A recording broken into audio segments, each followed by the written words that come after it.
India's postal services have one of the largest networks in the country and cover almost 90% of rural India.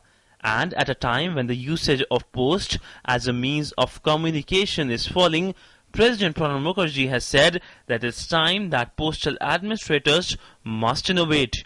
He said that globalization has opened doors of opportunity for postal services in terms of providing services.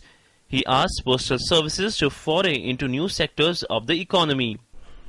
Globalization and easier movement of the workers across the nations have opened a great window of opportunity for the postal sector. With increasing requirement for remittance channels, it can, with the guidance of the Asian Pacific Postal Union, make a difference. He said that postal offices must think differently and should enlarge their scope in e-commerce too. There is a huge scope for postal services to be engaged in e-commerce and gain from the rising demand for such business products.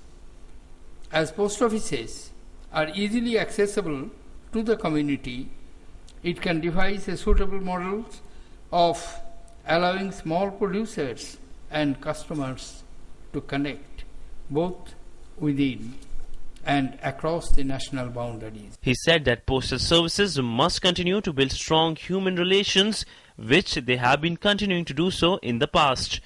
The President was at the inauguration of the Asian Pacific Postal Union Congress in the capital.